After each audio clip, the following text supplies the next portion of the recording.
Hola, ¿cómo están? El día de hoy vamos a hablar de fisiopatología y epidemiología del VIH.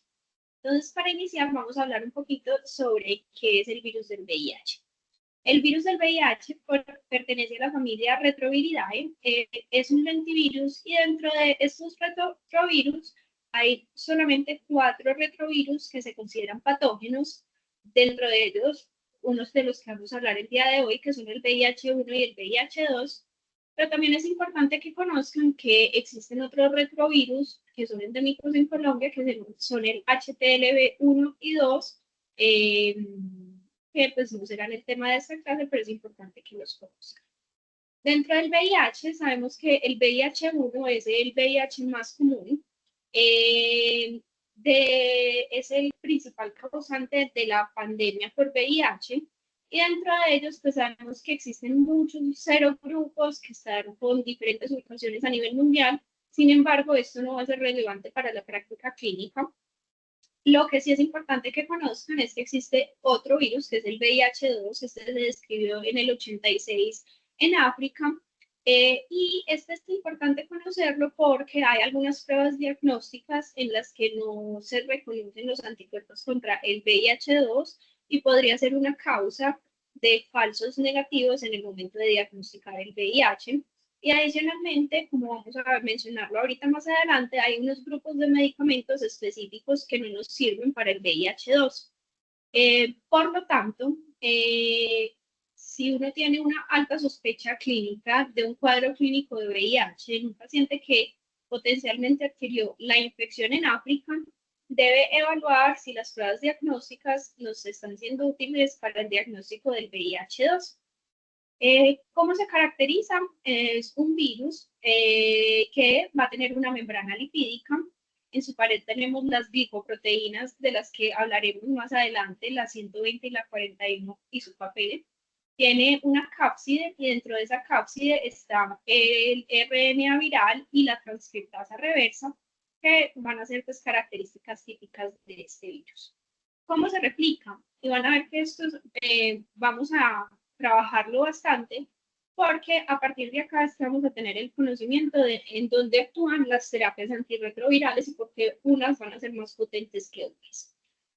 Entonces, el ciclo de replicación del virus va a partir de que tengamos unas células que cuenten con los receptores CD4, que no están únicamente en los linfocitos TCD4, sino en muchas células, dentro de ellas macrófagos, células dendríticas, y hablaremos ahorita más adelante también de ellas. Esto genera un cambio conformacional que nos permite que los correceptores, que pueden ser de dos tipos, el CCR5 y el CXCR4, se unan con la glicoproteína 120, y esto nos permite que al generarse la unión del virión a la célula, entre todo ese material genético que se va a llamar el complejo de preintegración al citoplasma celular.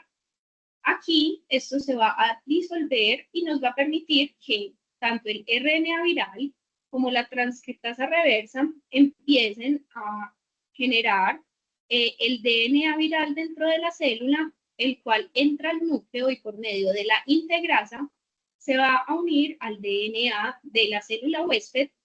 Y algo muy importante y es que la replicación de este DNA viral va a depender del ciclo celular de la célula que esté infectando.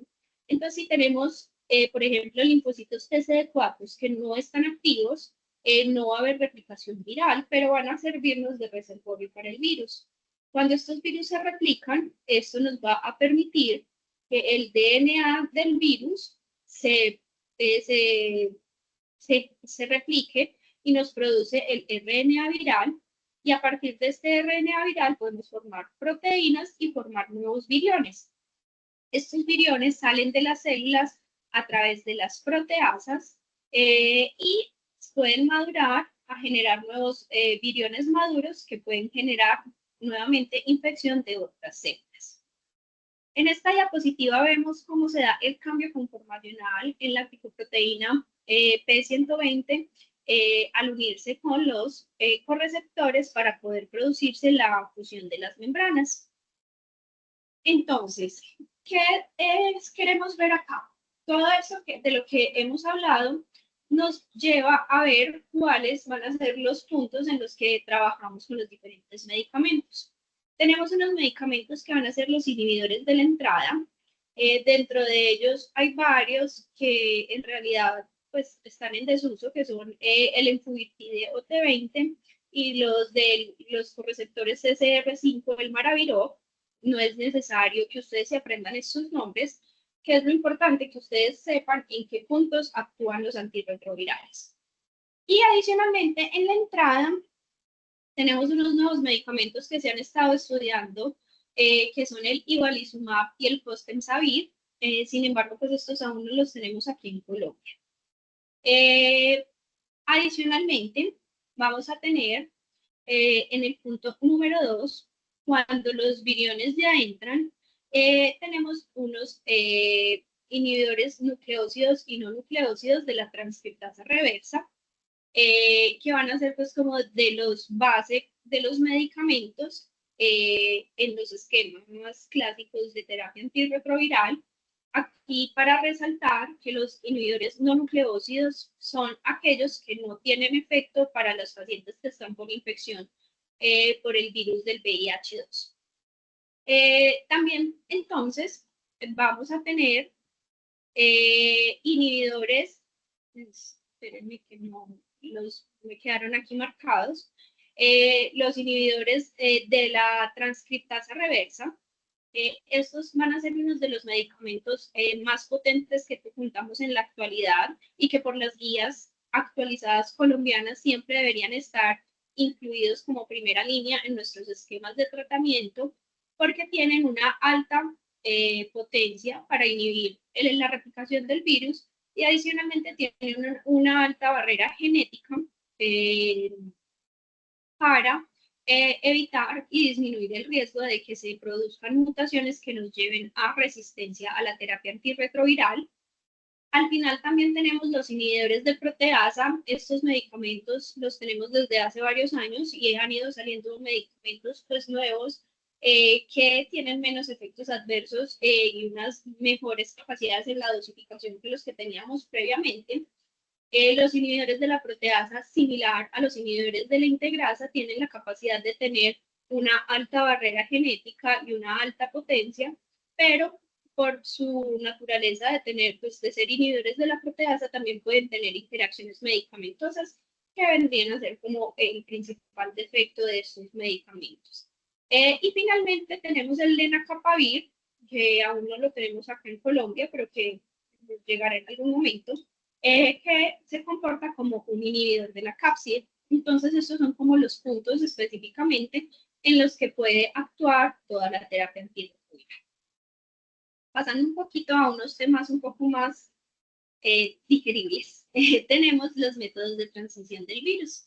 Entonces, el virus del VIH, si bien es un virus de transmisión sexual como lo conocemos, puede transmitirse de diferentes vías y cada una de estas vías va a tener unos riesgos de transmisión mayores. La principal forma de transmisión va a ser a través de transfusiones y eso ocurrió pues mucho al inicio de la pandemia del VIH cuando teníamos desconocimiento de este virus. Muchas personas alcanzaron a infectarse por medio de transfusiones sanguíneas y miren el riesgo de cada 10.000 exposiciones, 9.250 personas tienen el riesgo de adquirir el VIH cuando estamos transfundiendo sangre de un paciente infectado.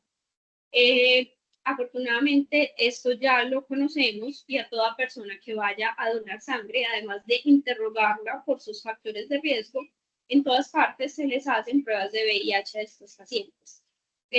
Entonces, pues este riesgo pues ya no lo tenemos explícito pues para nuestros pacientes. Sin embargo, sí tenemos pacientes usuarios de drogas intravenosas en los cuales el riesgo es de 63 por cada 10.000 exposiciones.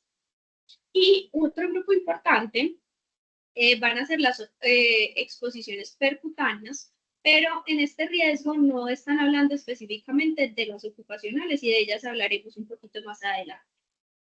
Hablando un poco de la transmisión sexual, este también va a tener diferentes riesgos según la forma de transmisión. La forma principal de transmisión en la que tenemos un mayor riesgo es con el sexo receptivo anal. el riesgo es de 138 por cada 10.000 exposiciones, y esto va a estar dado porque tenemos una mucosa anal que es mucho más friable y permite que tengamos un mayor riesgo de infección. Seguido de este está el sexo anal insertivo, con un riesgo de 11 muy similar al riesgo vaginal receptivo. ¿Por qué en el sexo vaginal hay mayor riesgo para la mujer? Por la exposición de la mucosa vaginal y porque adicionalmente pues el semen permanece durante un tiempo más prolongado en la mujer que simplemente pues el periodo insertivo del pene, entonces por eso está descrito. Y el menor riesgo pues va a ser el sexo vaginal insertivo. Es importante resaltar aquí que el sexo oral no es una manera eficiente de transmisión del virus del VIH como sí lo es para otras infecciones de transmisión sexual, como por ejemplo la sífilis, la gonorrea. Para el VIH esta no es una manera efectiva de transmitir el virus y lo mismo sucede con morder, tirar saliva, tener contacto con otros fluidos corporales como la saliva. Entonces, pues son prácticas que es importante resaltárselas a los pacientes porque hay desconocimiento de esta patología. Entonces, en ocasiones, que un plato y unos cubiertos que son únicamente para el paciente, esas son cosas que no son necesarias. Pueden compartir baño, que no deben compartir superficies, por ejemplo, que puedan contener sangre. Entonces, nunca deben compartir las cuchillas, pero en el resto de cosas, en la vida diaria de los pacientes, en ocasiones es importante explicarles, pues, como qué actividades tienen o no riesgo de transmisión. Entonces, como ya mencionamos, eh, el, la transmisión sexual, el sexo anal receptivo va a ser de todos la manera más eficiente para transmitir pues para la transmisión del VIH. Y dentro de las relaciones heterosexuales hay algunos factores que nos predisponen adicionalmente para que haya una mayor eficiencia en la transmisión, y es que las personas tengan úlceras genitales. Es por esto que todas las otras enfermedades de transmisión sexual van a ser un factor de riesgo para que tengamos una mayor transmisibilidad del virus.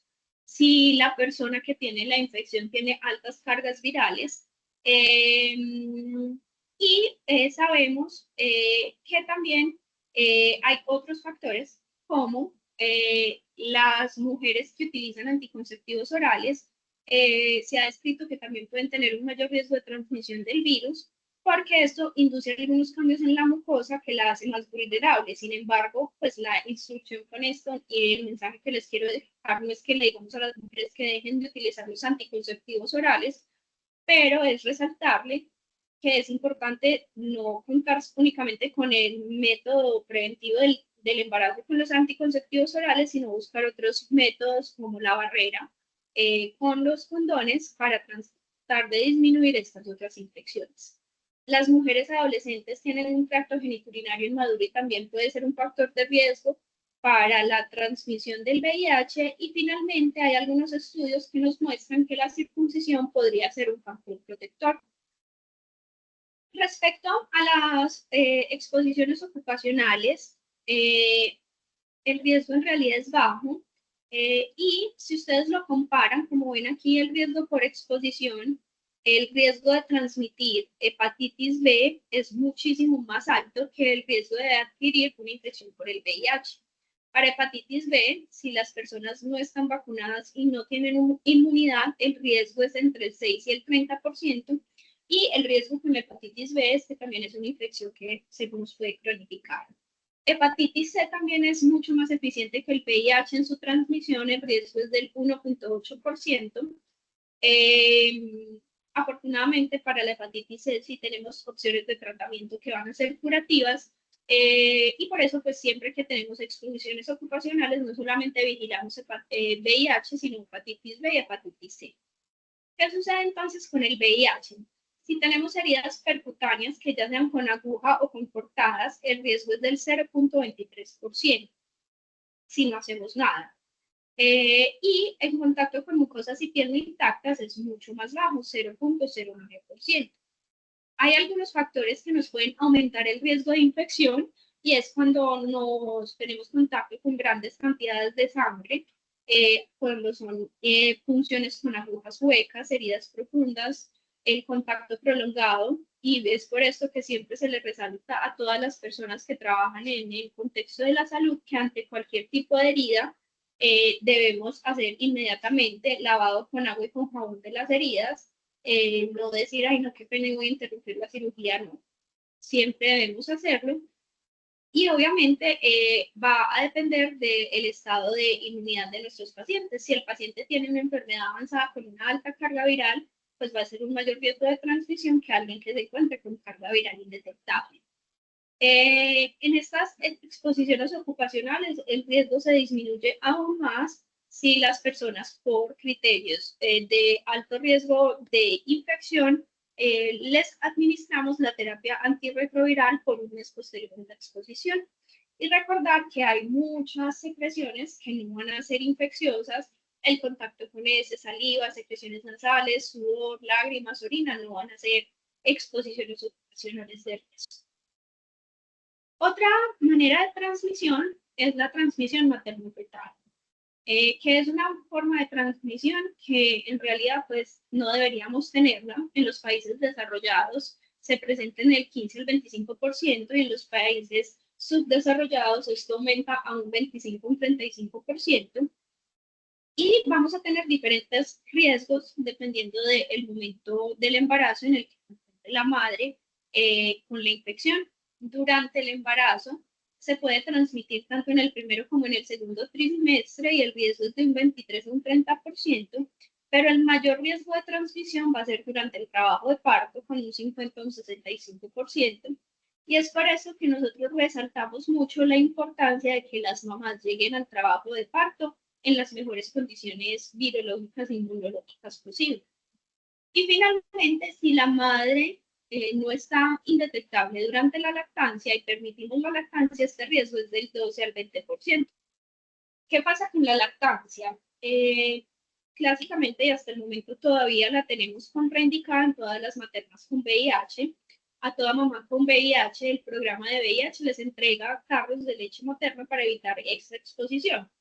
Las cantidades de virus que alcanzan a pasar a la leche materna son pocas, pero son unas exposiciones altamente prolongadas porque son niños que toman leche de manera permanente durante muchas horas al día, durante muchos meses. Entonces es por eso que en la lactancia está contraindicada.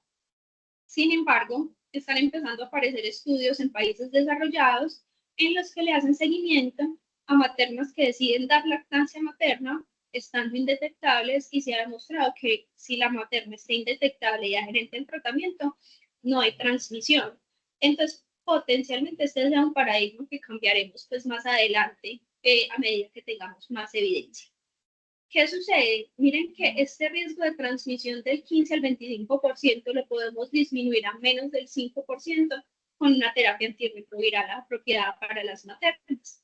Es por esto que a todas las maternas en el primer, segundo y tercer trimestre siempre se les hace prueba de VIH y el riesgo de transmisión incluso es menor a 0.1 si la mamá tiene una carga viral indetectable durante su embarazo. ¿Cuáles van a ser las principales causas de transmisión materno-fetal? Las altas viremias maternas y también cuando tenemos unos tiempos prolongados entre ruptura de membranas o partos prolongados. Ustedes, si tienen una clase específicamente de transmisión materno-fetal, en la que ampliarán pues, más sobre este tema. En la epidemiología, vemos que la historia del VIH es un antes y un después cuando tuvimos ya la aparición de la terapia antirretroviral. Vemos como en la década de los 90 empezamos a tener un aumento en el número de infecciones por VIH y la tasa de mortalidad asociada al VIH aumentó de manera constante hasta el 2005 aproximadamente. Y la prevalencia del VIH viene en aumento constante desde el 2011 y esto es porque estos pacientes pues ya no fallecen por el virus cuando son adherentes a la terapia antirretroviral y el número de nuevas infecciones, si bien ha disminuido, aún no estamos en las etapas para poder determinar que se haya acabado la pandemia por el VIH. Lo que sí tenemos muy claro es que el efecto de la terapia antirretroviral en la mortalidad asociada al VIH ha sido muy significativo. En Colombia, contamos con información del VIH a partir de una cosa que se llama la cuenta de alto costo. Estos datos son los datos de Colombia para 2023 y vemos que en realidad sigue siendo una patología supremamente importante. En Colombia en el 2023 se diagnosticaron 14.000 casos nuevos de VIH y esto fue un incremento del 13% respecto al año anterior. Y miren que es importante que nos estamos demorando en el momento de hacer el diagnóstico. Aproximadamente el 35% de los casos de pacientes que diagnosticamos ya están en fase SIDA. ¿Por qué les digo que muy tarde? Porque una de las estrategias para parar la pandemia del VIH es que hagamos unos tamizajes tempranos de estas personas. Entonces, toda persona sexualmente activa debería realizarse al menos una prueba de VIH, al menos una vez al año, ¿cierto? Y no esperar a que ya tengamos las manifestaciones del SIDA, que en general se presentan 5 a 10 años después de que tenemos la infección, para hacer el diagnóstico, porque todos esos años que se hemos demorado en hacer las manifestaciones clínicas son años en los que esta persona ha sido fuente de transmisión del virus. Respecto a la prevalencia, en Colombia se considera que viven aproximadamente 165.000 personas infectadas por el virus y la relación hombre-mujer en Colombia sigue siendo mayor en hombres, 3.65, comparado con las mujeres. Las edades en las que más frecuentemente encontramos esto es entre los 30 y los 49 años, y en Colombia sigue siendo la población de sexo, hombres que tienen sexo con hombres, una de las poblaciones clave para el diagnóstico del VIH, corresponden al 46.71% de los pacientes, y esta población de usuarios de sustancias psicoactivas no inyectables viene.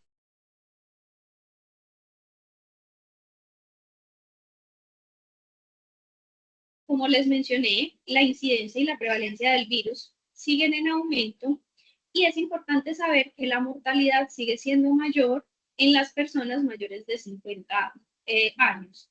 En este grupo de personas, la mortalidad asociada al VIH es de 11 por cada 100.000 habitantes, comparada con la población general con VIH, en la que tenemos una mortalidad de 4.08 por cada 100.000 habitantes. Finalmente, un dato muy importante en el que aún nos queda una tarea pendiente es en la cobertura del VIH. Para el 2023, el 83% de las personas con diagnóstico de VIH estaban recibiendo terapia antirretroviral. Nuestra meta para cortar la cadena de transmisión del virus es que esto esté entre un 90 y un 100% de las personas. Y adicionalmente, no es solamente recibir la terapia antirretroviral, sino que las personas estén controladas. Y de las personas que reciben terapia antirretroviral, solo el 72% tienen cargas virales indetectables. En realidad, la falla terapéutica no es tan frecuente, sin embargo, de las personas con falla terapéuticas, solamente el 24% tienen genotipificación. Entonces, dentro de las causas de falla terapéutica tenemos muchas, no adherencia principalmente. Sin embargo, tenemos que recordar que esta no adherencia es un factor de riesgo para que se desarrolle resistencia, y cuando la detectemos, debemos solicitar las genotipificaciones para documentar cuál es el mecanismo de resistencia y poder ajustar la terapia antirretroviral. En esta imagen vemos, es muy bonito ver cómo el aumento en la cobertura con terapia antirretroviral tuvo una clara correlación con la disminución de las muertes asociadas a SIDA. En la historia del VIH, como ya les había mencionado, tenemos un momento inicial que va a ser la infección primaria, en la que tenemos una disminución inicial grande de los recuentos de CD4 y podemos tener viremias muy altas. Y acá podríamos manifestarnos con el síndrome retroviral agudo, que ustedes verán en una de las clases del VIH. Sin embargo, este síndrome retroviral agudo pasa inadvertido en la mayoría de las ocasiones porque es tener fiebre, adenopatías, odinofagia y pues cuántos de ustedes no han tenido estos síntomas y no han consultado a preguntar, ¿será que tengo VIH, cierto? En general son un poco más prolongados, pero pues la mayoría de los casos pasan desapercibidos. ¿Qué sucede entonces? Nuestra respuesta inmune alcanza a controlar un poco la carga viral, nuestro recuento de CD4 podría subir un poco y entraríamos a un periodo de latencia clínica que, como les mencioné, puede llegar a ser hasta de 10 años. Durante este periodo de latencia clínica, ¿qué va a suceder? El recuento de CD4 disminuye progresivamente y la carga viral aumenta progresivamente.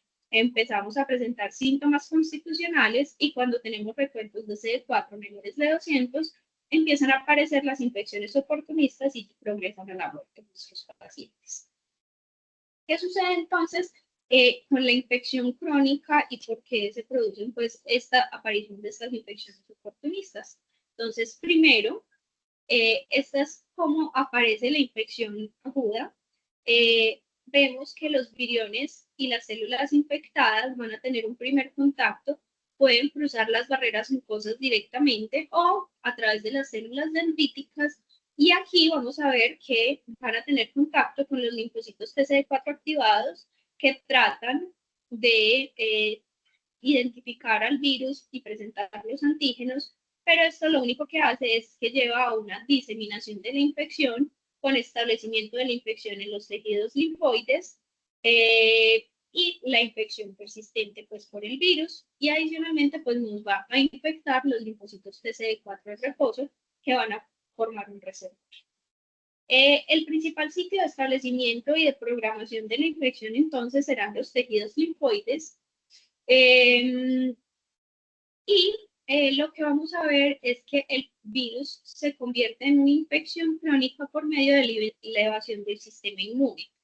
¿Cómo hace esto? Por un lado, hace una replicación viral persistente y esto lo vamos a lograr por medio de múltiples mutaciones y recombinaciones que hace que el virus sea diverso siempre en todo momento. Los linfocitos citotóxicos van a estar disfuncionales por la excesiva activación. Adicionalmente de que están disfuncionales, van a ser evadidos porque se hace una regulación a la baja del HLA en las células infectadas y esto le permite evadir los anticuerpos neutralizantes y adicionalmente pues va a afectar no solamente la inmunidad celular, sino también la inmunidad humoral al infectar principalmente los linfocitos TCD4 activados. El reservorio entonces será el tejido linfoide, pero también tenemos un reservorio importante en sistema nervioso central y en sangre periférica. ¿Cómo es la dinámica viral? El ciclo de replicación es rápido, son 2 días aproximadamente. El 93 al 99% de los virus circulantes van a venir de linfocitos TCD4 afectados y el resto van a ser monocitos y macrófagos y un número mínimo de otras células latentes. En realidad, la vida media de los viriones circulantes es corta, pero es un virus supremamente eficiente para su replicación. ¿Qué células infecta? Y esto lo habíamos mencionado, hay muchas células que pueden tener receptores CD4 y los correceptores. Dentro de estas células están las células dendríticas, las de Langerhans, las megacariocitos, eosinófilos, astrocitos, oligodendrocitos, muchas, todas las que ven aquí. Pero en realidad las que van a soportar la replicación del virus van a ser los linfocitos CD4 y los monocitos y los macrófagos. Eso era como lo que les traíamos para el día de hoy. Es una clase como muy general para que ustedes puedan entender un poco la fisiopatología del virus y entender en cuáles van a ser los targets, los sitios blancos en donde actúa la terapia antirretroviral. Muchas gracias.